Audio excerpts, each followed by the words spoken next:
Hello and welcome. I'm Alex Grodnick, and this is Moving Up, a podcast about secrets to success, struggles along the way, and life in general. Today on the pod, Turner Novak from Gelt VC. You may not have heard of Turner's new fund yet, but if you follow startups at all, then you definitely know Turner. He's built quite a brand for himself, and he's hustled his way into venture capital. This is just an awesome story. Honestly, one of my favorites. And Turner's a great guy. Turner, welcome to my house. Welcome to the podcast. Thanks for having me. So there may be some interruptions during this because you and I met on Twitter. When we started talking, we became kind of friendly on Twitter, probably almost a year ago. Yeah, a year ago. And you came to my house and we met for the first time right now. And we just were instant friends. We've been chatting for almost an hour now. And then so I just poked my head out the door, told my wife and baby and my mom's up there and both our dogs are, and we're about to start the podcast. And they were like, "What? You've just been talking this whole time? You haven't started? We've been quiet." So she's like, "Well, I'm not gonna be quiet anymore. I'm gonna come down and feed the baby." So maybe there's some baby noises, some dogs running around, but all that will add to the authenticity, I think. I'm looking forward to meeting you. I think you've had a career filled with hustle, and I can't wait to hear about it. So let's just get into the beginning. Where are you from? Where you got your start? Where you go to college? Did you go to college? All that. Yeah. So I was originally born in Winnipeg, Manitoba, which is kind of a city just up in the middle of nowhere in Canada. There's no other big cities, 8 hours in every direction. Yeah. So kind of typical Canadian upbringing. And then moved to Grand Rapids, Michigan with my parents when I was 9. And then shortly after that, my parents separated, and my dad actually ended up moving back up to Canada. So I kind of grew up single mom. She had to go back to school full time to get a visa to stay in the country. And then also, she kind of worked full time too, but she also runs her own, still does. She has her own small business. She designs wedding gowns from scratch. So kind of sits down with the bride, talks through what do you envision for your wedding, what are your colors, Oh wow. Things that a lot of people have thought about throughout their whole life. This is their big day. So she's extremely creative, super entrepreneurial, a good designer, and she ran a business out of our house. So I basically just saw it growing up, just being immersed in it. But I'm a VC now. That's not exactly a venture scale business.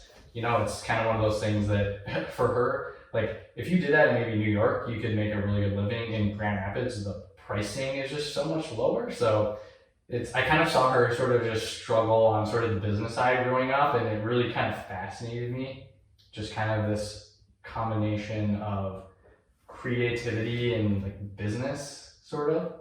And I was always fascinated by entrepreneurship, and kind of growing up in high school, took a programming class, took a bunch of art and design classes in high school, and I got in trouble a couple times for computer related things. So I was always really interested in that. I was expelled from high school for 24 hours at one point for something just ridiculous computer type stuff, and was always super nerdy, interested in that kind of thing, but always fascinated by I need to understand the numbers, how to actually run a business, kind of the stuff that I sort of knew was out there and was always fascinated by. I just didn't know because we didn't have any kind of exposure to that really growing up, more the sophisticated, this type of stuff you learn if you go into finance. So majored in accounting and finance. I went to Grand Valley State University, kind of the big school in West Michigan where I grew up. Didn't apply anywhere else. I just wanted to stay close to home, and that's the school that I applied to and I went to. And I joined the investment club and kind of just fell in love with investing. I was the president for 2 years, super involved on campus. My resume looked really good when I graduated, and I looked at moving to San Francisco, LA, New York, but I met and fell in love with my wife on campus, and she had an internship in Grand Rapids. We both had done internships. I did 7 internships during school to kind of make money, stand out, etc. And we had looked at moving potentially, but she had a full-time offer from the place she was interning at, so we stayed. So I got a job working at a bank in Grand Rapids called Mercantile Bank, basically doing just commercial credit, lending money to small businesses. So not Wall Street kind of stuff, very, very small business. Sometimes it wasn't even financials. You get a trial balance. One time I got a company was acquiring someone in Quebec, and it was in IFRS and French, and I had to translate it. I had people help me translate, go through line by line, put them into Google Translate. So awesome experience, but knew I always wanted to be an investor. So got a job, was there for about 1.5 years, and then I got a job working at an endowment in Grand Rapids. Was there for about 3.5 years. And it was awesome just kind of getting exposed to thinking like an institutional investor, really high level, top down. How do you allocate your portfolio? Just how do you look at the world? How do you interview and put money into a professional money manager? Like we're talking to people who invest in public equities, fixed income, real estate, private equity, venture, commodities, kind of all over the board. People that are 10 times smarter than me. So you learn so much. And I always really was fascinated with venture and VC, but being in Grand Rapids, Michigan, just not very many people talk about that. I mean, people would say that Facebook was a bubble in 2010. It's still, like, tech's still a bubble now. They just don't really understand the business models in the same way that we kind of think about them in more of the startup tech ecosystem. So it kind of how I met you. I just started like meeting people online. I started putting my thoughts out on Twitter, kind of like writing a little bit, and I just connected with a lot of people that way and kind of grew my network doing that. And it was kind of, I couldn't just go to a meetup after work and grab lunch with people because I was thousands of miles away. I just kind of did it online and just kind of met a lot of different people all over. And it was just like, be like, hey, I'm in Chicago or I'm in San Francisco for a couple days. You want to meet up? And just kind of slowly met people in person that way. And then in terms of making the jump into venture specifically, I started doing these fantasy venture portfolios, kind of like a fake it until you make it, build like a fake track record sort of, because it's really hard to get a job in venture. You have to have something that convinces the VC that you'll be a good VC, whether you have product experience, whether you have connections to help them raise money, whether you worked at a company where a lot of other smart people work that will go and make great products and build great businesses they can invest in. I didn't have any of those. So I basically did my fantasy venture portfolio where I picked a bunch of startups that I thought would do really well, wrote kind of a one-page thesis on it, just threw them up on Twitter, and like people started talking about them, and one of the CEOs was like, this is the best analysis of my company I've ever seen. And people started following me from that and just kept talking about stuff I was interested in, and slowly met people, got interviews in venture, and ended up finally making the jump over this past summer. So it's been pretty awesome. Turner, what a good story. What sticks out to me is it seems like you just have a really positive attitude on this. Like, you're in a market, Grand Rapids, Michigan, that doesn't have, as you said, doesn't have a tech ecosystem, doesn't have a lot of finance stuff, but you're there just making the most of it, working at endowments, working at a bank, on the credit team. Is that what is it inside of you that's propelled you just to go do and make the most of it? And then I want to talk about the Twitter thing of just providing value like that, and that's incredible. But firstly, just making the most out of the situation. And put the microphone. I want us to be closer too. Okay. I'm gonna pick up less baby and more you. Okay. Okay. You edited all this stuff, right? Sometimes. Okay. So I think I just try to be really positive. I think the point of life is to just be happy, and you're only here for a certain amount of time, and time's the most valuable thing. So just take advantage of it and just do things that you want to do and that truly you feel good about doing. And that's just I just figured out, I really like investing, and I'm just a nerd, and I don't want to go and make a spreadsheet with 30 tabs that no one's going to look at and make a 100-page memo or pitch deck that no one's going to read. I want to actually go and do something where I know that I'm going to kind of have a say, and I can actually have an informed opinion on something, and it actually kind of matters. And then I just fell in love with venture, and I thought VC was kind of the perfect intersection of investing and tech. I'm kind of a nerd. I really like talking to people. I ask way too many questions. It drives my wife crazy, but it's just my personality, and I just really want to know things. That's one of the fascinating things about being an early stage investor is you kind of have to figure out how the world is going to change, or at least have an opinion on it, and you have to have that opinion before other people do, because in terms of thinking about it from an investment standpoint, that's how you buy low, sell high, classic investment mantra. That's the whole idea. You have to believe in things before the rest of the world sees it and understands it. And I just felt like it's my perfect personality type. It just falls in there. So, and like you said, just try to be positive about it. It was really hard. I mean, sent so many cold emails, cold messages to people on Twitter.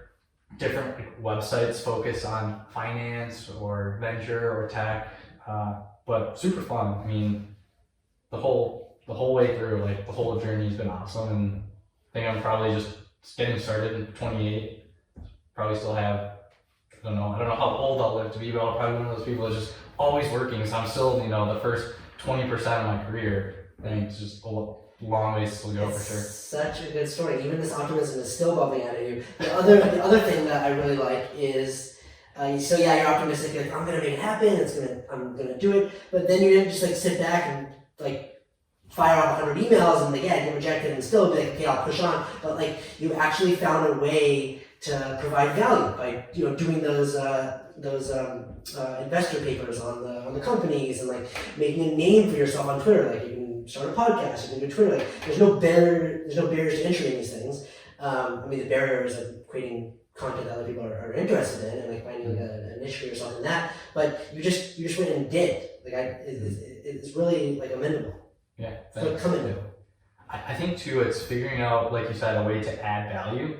Overused word, but figuring out just a way to help other people. And then in terms of doing something like going on Twitter, starting a podcast, what's something that doesn't really exist yet, but people want, or maybe they don't know they want it yet, but they would be interested in, and you're kind of uniquely positioned to do, because your position, you were in a spot to basically do this podcast, and you were the right person to do it with your background. It's kind of the intersection of, understanding finance, understanding startups, understanding how to talk and interview people, how to guide a conversation. You just had the perfect background to create this product that people enjoy listening to.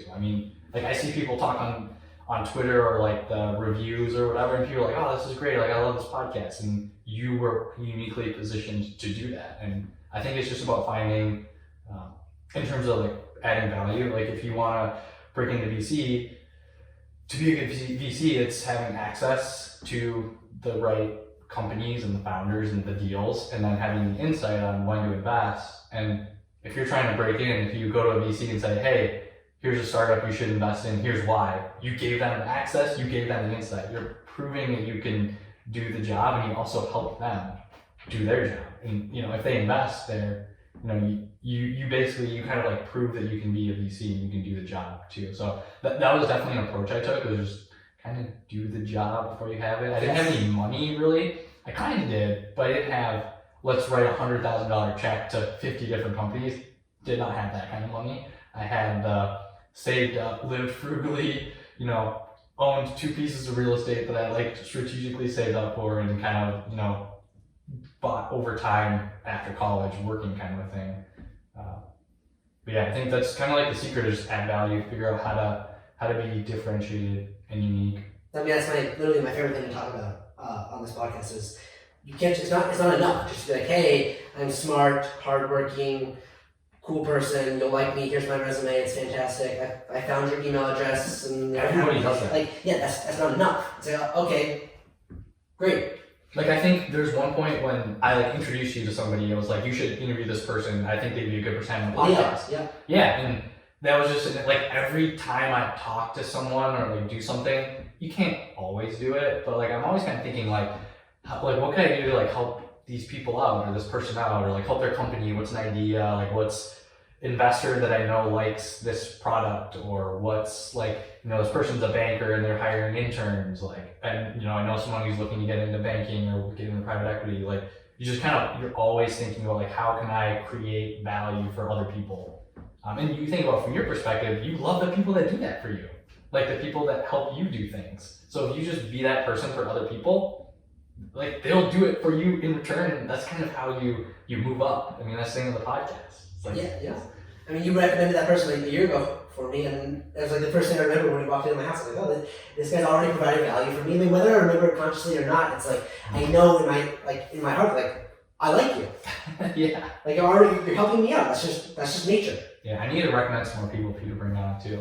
Okay. I'll try to brainstorm with people. I'll send you a couple people. Send them my way. Okay. So let's get back to the timeline here, to the story. So you're in Grand Rapids. You're starting this fantasy this venture capital fund.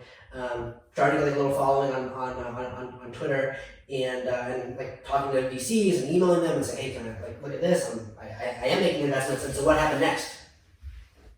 Yeah, I think in terms of had interviews at a couple like well-respected firms that people have heard of.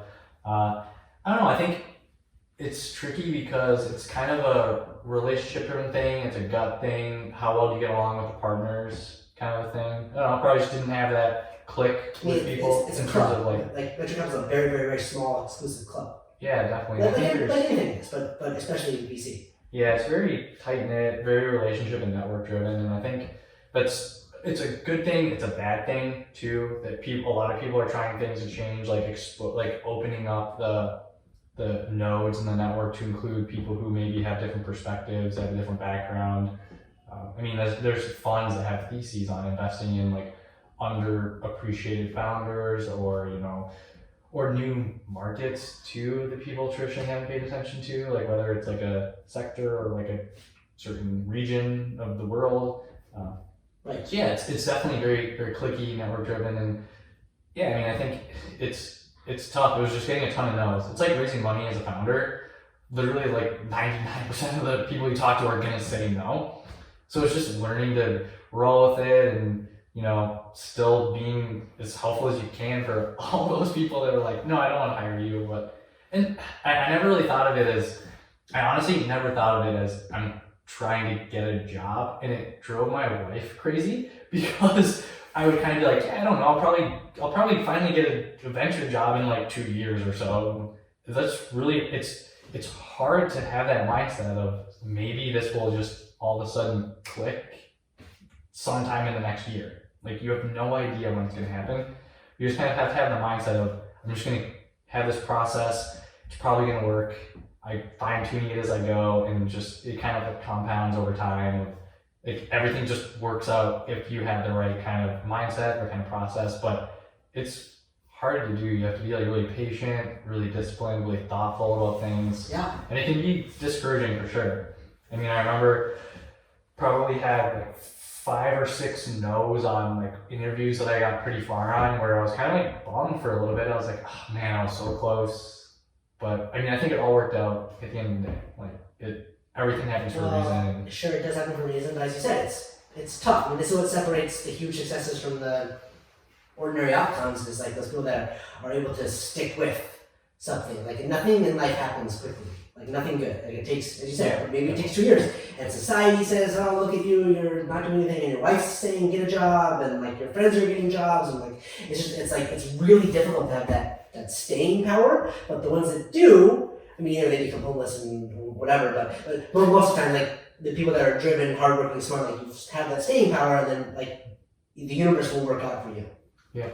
Even too, like you look at some of the most iconic companies, Apple, Amazon, like Steve Jobs literally got fired from his own company at one point.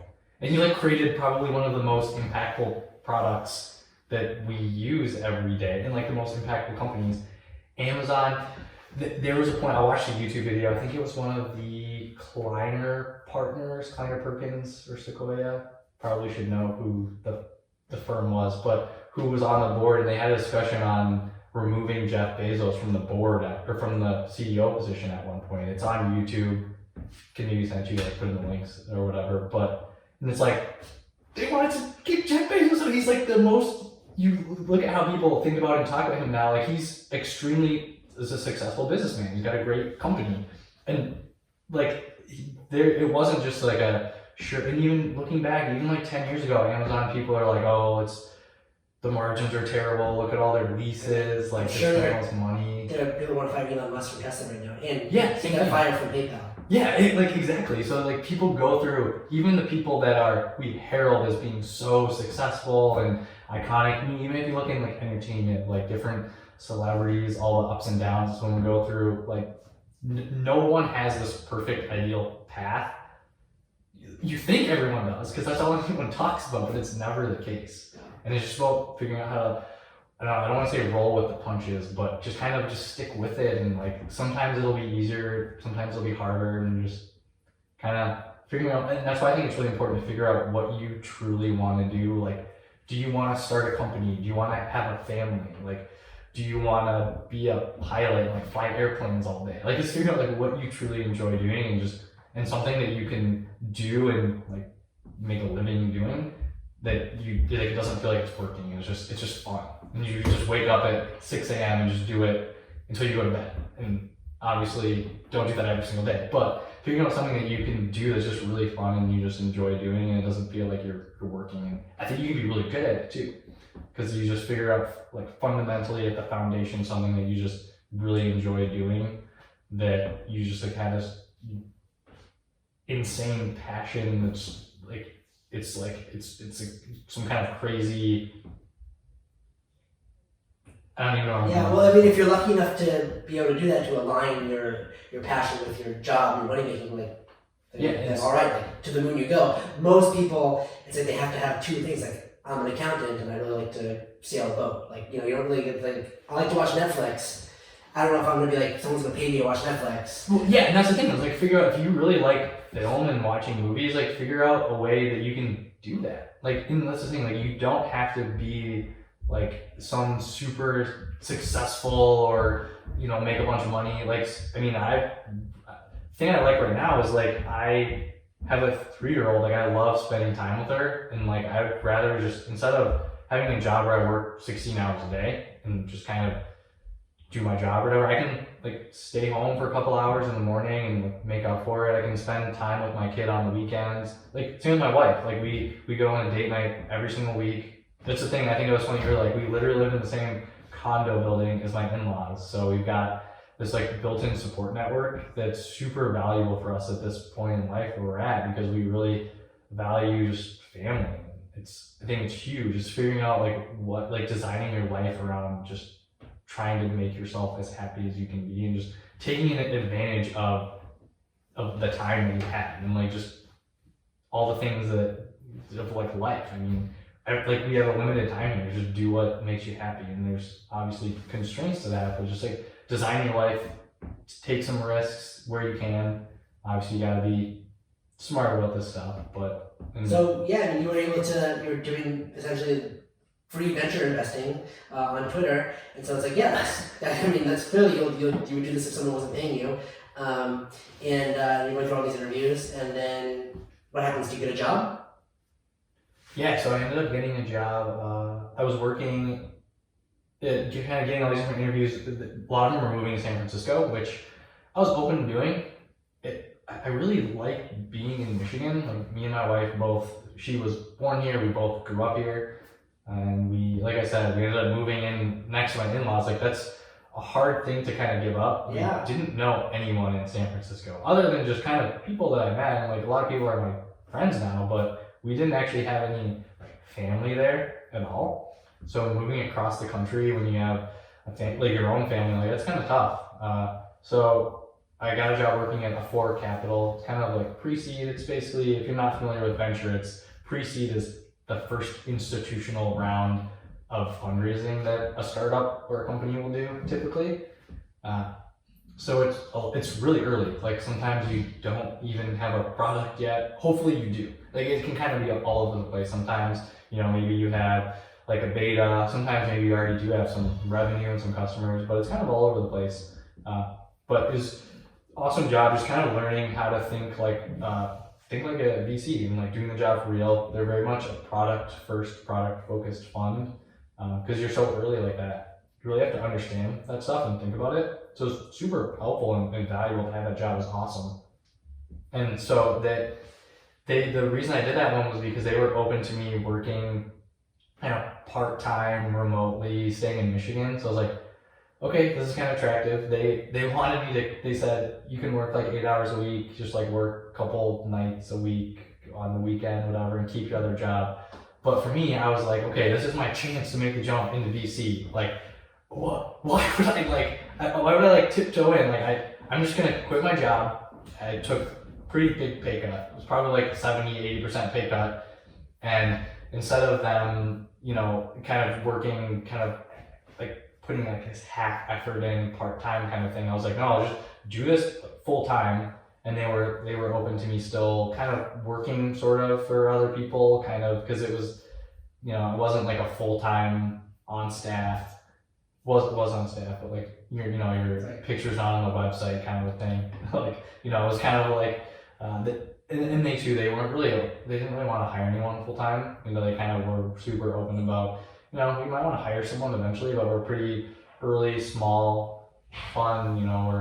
We're kind of just testing out. We've never hired somebody on the investment team before, and then brought someone in to do this. So we just want to test it out. So I just kind of went with it and was like, okay, I'm quitting my job.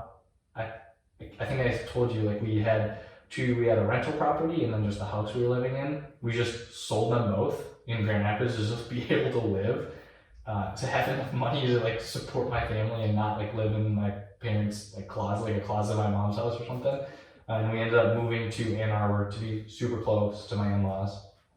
And then it's kind of where Gelt comes in, where I'm at now. So I met Keith at Gelt on Twitter a year and a half ago. Twitter again, yeah, it's pretty awesome. I think it's an underrated tool. A lot of people like know me from Twitter, so people that are listening to this are like, yeah, no, Twitter's awesome. But people who aren't on it, like, it's a really powerful thing. Like, it's kind of like LinkedIn in a way. But it's more, it's more like people talking about maybe things that are a little bit different than on LinkedIn. It's just a different type of tone to it. So it's worth checking out, worth getting into Twitter if you're not on it yet. So we met, and I was kind of interviewing at all these different places throughout this time, and Keith was always, pretty friendly and pretty open about, yeah, you should come work with me. And I was always kind of like, I didn't really know what to think. Like, I was kind of like, oh, is he serious? And then as I started having more serious conversations with other people, he was like, yeah, like, let me know what they offer you, like what you're coming in at. And then I took the job at a 4 because I was like, I want to kind of work for people and work underneath someone who's a VC. He's like, they have a real estate firm. They're really smart real estate investors, but they're not like dedicated every day. All they're doing is VC, grew up coming up through tech kind of thing. And I really wanted that perspective and kind of that mentorship from a professional venture investor. And Keith was just like the offer is basically, I'll hire you, you'll be a partner, we'll be equal partners, you'll come in, you can basically do all the investing, I just really want to work with you. And it's an amazing opportunity, and it's thanks to him for taking that chance on me. It's exciting. It's I think, like I mentioned earlier, it was probably would have taken me 5 to 10 years of just going up through the ranks to get there if I wanted to work at a bigger brand name firm. But this is kind of one of those, there's not very many people who know about us. You're not like reading about us in TechCrunch or anything like that. So it's kind of an opportunity to kind of create our own destiny and build something that we can be really proud of, and other people can, kind of be proud of working with us, hopefully, eventually. It's kind of a chance to like build the investment firm kind of on the venture side. So Turner, now the process that you're telling your wife that you need patience, this is going to take a few years, it turns out that you have this incredible patience, and then what happens? You get to like jump a bunch of levels as one partner. So like, what does your wife think now? It's kind of like an amazing story. Yeah, well, the whole time she was like, oh, you should go work with this guy. And I'm very much of in some cases I can be really patient, pump the brakes. In some cases I can just go do it. And I'm very much, I need to make up my mind, and once I flip the switch, that I'll go and press the gas.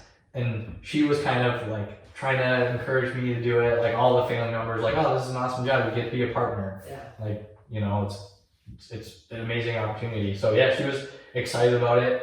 I think for her, like she stays at home with our daughter, which is like awesome that she gets to do that and we have that. And I think like she'll go back to work too. Like eventually at some point she just loves being able to spend time with the kid. And I think for us too, it gives us a lot of flexibility when you have a kid. I mean, it kind of changes how you think about life. When you're married too, it changes how you think about life. And, you know, everybody listening to this is at different stages, but you know, it's awesome to just kind of like all these different experiences and stages you go through in life. It just like changes your outlook and what you value too. So yeah, she was super happy. She was excited about it. Oh, it's an awesome story, Karen. It's just like I mean, it's the moral of it is like be patient, right? I mean, like you be patient when things kind of come to you. I mean, you have to be patient and have a thick skin. I mean, I assume you've got dozens of no's and hardship, but look at you now. Now you get to have your own fun. You're setting the strategy of it. You're picking what you're going to invest in. It's really, really so cool. So just congratulations. Oh, thanks. Let me chat here on this. You said something, you can choose to answer this question however you want, but you said something that stood out to me of the importance of like aligning your passion and your work and like figuring out what you want. And you were fortunate, you were able to figure out, you know, like you really like startups and you're a nerd, you said it, and you like investing. And okay, well, pretty simple. I'm going to combine those three things, and what profession is that? But for someone that like, you know, they haven't figured out that those are their three things, do you have any advice of figuring that out and like, you know, getting to where you should be on your path? Yeah, I think I don't know, maybe other people have said this, but it's just really being really self-aware about yourself and what drives you. Like I think, so for me, I kind of knew I always wanted to be an investor, and I really just thought about everything I was wanted to invest in. It was like, what's the crazy upside long shot here? Like how's the world going to really fundamentally change where this really makes sense? Or like, what's something about this company that nobody else really understands or gets yet? And like, you don't really do that when you're investing in real estate. You don't really do that when you're doing a leveraged buyout, buying a company that like makes steel pipes. Like, you don't really do that in like public equities, like when you're buying bonds. Like that's really how you be a venture investor, is you like that. The way I was just thinking about investing, it just worked for venture. So I was really it was kind of always something I thought would be interesting. And when I really thought, I was like, yeah, this would actually be an awesome job. Like this is actually what I want to do. And I think it just comes down to really just like understanding yourself and thinking about like what drives you, like what do you find yourself naturally doing? Like I'm sure people talk about side hustles, like what's kind of your side hustle? That's probably something that you enjoy doing because you work, and like that's what you do for 40, 50, 60 hours a week. And then you have this thing that you're doing when you could choose to do anything. Well, how do you spend your free time? Like that's ultimately, if you can find a way to like kind of marry all these different things, like things you're interested in, how you can make a living, how you can like maximize and enjoy your time and like, you know, amplify your passions. You know, everyone says follow your passions is kind of, I don't know if I necessarily agree with that specifically, but like find something that you can uniquely be good at too. Like that kind of falls in the thing of like figuring out how to add value for other people. You know, if you're good at something, you can be valuable. And so that's, yeah. Well, awesome answer. And in turn, I'm glad we turned this digital relationship into a real relationship, and now you're friends and you're working for an LA company. And so who knows where this will take us now, but really great to meet you in person, and thanks for doing this. Yeah, thanks for having me. Okay. Thanks for listening today. If you like moving up, the best way you can support us is by telling your friends. Thanks.